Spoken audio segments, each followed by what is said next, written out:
Hello everyone, कैसे हो आप सब। मुझे उम्मीद है कि आप सब अच्छे होंगे। मैं हूँ स्नेहल और आपका स्वागत है आपके अपने चैनल में जिसका नाम है केमिस्ट्री ऑलवेज फेवरेट। और आज से हम स्टार्ट करेंगे क्लास 11 का चैप्टर 2 स्ट्रक्चर ऑफ एटम। आज के लेक्चर में हम पढ़ने वाले हैं introduction, first proponent of atomic theory, Dalton's atomic theory के पोस्टुलेट्स एंड ड्रॉबैक्स एंड सब एटॉमिक पार्टिकल्स। चैप्टर का नाम ही है स्ट्रक्चर ऑफ एटम, मतलब इस चैप्टर में हमें पढ़ना है एटम के बारे में। एटम की पूरी कहानी ये चैप्टर हमें क्लियर कर देगा। क्या है atom? Atom is the smallest building block of matter. Matter का सबसे स्मॉलेस्ट पार्टिकल होता है एटम। इस एटम के बारे में बहुत सारी डिस्कवरीज की गई थी। बहुत सारे साइंटिस्ट ने अलग अलग एक्सपेरिमेंट्स किए थे और एटम का स्ट्रक्चर बताया था अलग अलग। तो सबसे पहले एटम को किसने डिस्कवर किया था ये देखेंगे हम। The first proponent of atomic theory was Maharshi Kanad. For the first time एक इंडियन फिलोसोफर थे महर्षि कणाद। इन्होंने बताया था कि all the matter is composed of indivisible particles called paramanu और अणु और कण। महर्षि कणाद ने एक थ्योरी प्रपोज की थी। उसमें उन्होंने बताया था कि स्मॉल इंडिविजिबल पार्टिकल्स, जिसका नाम उन्होंने दिया था परमाणु या फिर कण, वो डिवाइड नहीं हो सकता।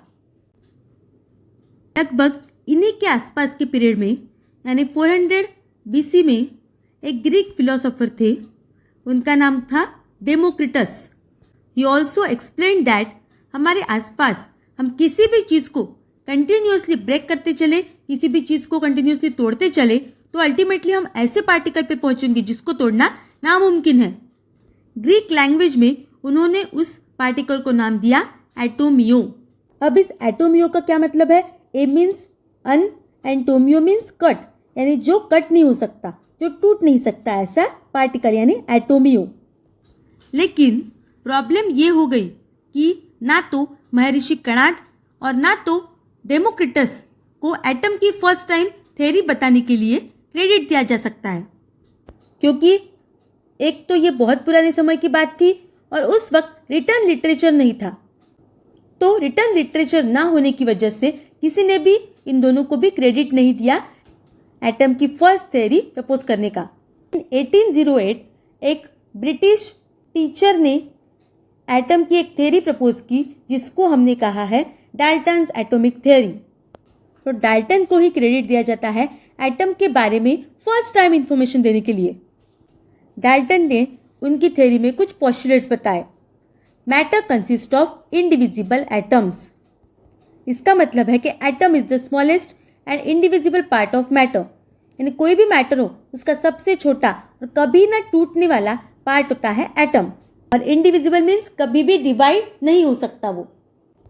All atoms of same elements have identical properties including identical mass. Same elements के एटम की प्रॉपर्टीज भी सेम होती है, उनका मास भी सेम होता है। Atoms of different elements differ in mass. Different elements के एटम्स का मास भी डिफरेंट होगा। Compounds are form when atoms of different elements combine in a fixed ratio. तो अलग अलग एलिमेंट्स के एटम्स कंबाइन होंगे और कंपाउंड्स बनाएंगे, लेकिन वो एलिमेंट्स फिक्स्ड रेशो में ही कंबाइन होंगे। Atoms are neither created nor destroyed in a chemical reaction. जब भी आप कोई केमिकल रिएक्शन करते हो तो एटम अपने बॉन्ड को बदल सकता है। एटम किसी और के साथ जुड़कर कुछ ना कुछ नई चीज़ें बना सकता है, लेकिन वो टूट नहीं सकता, वो सिर्फ रीअरेंज होगा। These are the postulates of Dalton's atomic theory. Dalton ने उसकी थ्योरी में कुछ पोस्टुलेट्स बताए थे, लेकिन जब फर्दर डिस्कवरीज हुई तो कुछ पोस्टुलेट्स गलत साबित हुए, तो उन्हीं को कहते हैं हम ड्रॉबैक्स और limitations of Dalton's atomic theory. Dalton ने बताया था कि एटम इंडिविजिबल होता है, लेकिन atom itself made up of 3 सब एटॉमिक पार्टिकल्स। ये फर्दर डिस्कवरीज के बाद पता चला। प्रोटॉन्स, न्यूट्रॉन्स एंड इलेक्ट्रॉन्स, ये वो 3 सब एटॉमिक पार्टिकल्स होते हैं जो एटम के अंदर प्रेजेंट होते हैं। डाल्टन ने कहा था कि सेम एलिमेंट्स के एटम्स की प्रॉपर्टीज भी सेम होती है और मास भी सेम होता है, लेकिन आफ्टर फर्दर डिस्कवरीज ये पता चला कि atoms of same elements have slightly different masses called isotopes. Dalton ने कहा था कि atoms of different elements have different masses and different properties. Different elements के एटम्स की प्रॉपर्टीज और मासेस डिफरेंट होते हैं, ऐसे कहा डाल्टन ने। अनफॉर्चुनेटली ये भी गलत साबित हुआ। After further discoveries it was observed that atoms of different elements can have same masses that are called isobars। तो डाल्टन की एटॉमिक थ्योरी इसी वजह से फेल हुई होगी क्योंकि उन्होंने बोला था कि atom is the smallest indivisible particle, which is wrong, क्योंकि towards the end of 19th century it was proved experimentally that atoms are divisible। In 1897 J.J. Thomson discovered electrons while working on gas discharge tube, and this discovery led to the fact that atom can be divided into three fundamental subatomic particles: electrons, protons and neutrons।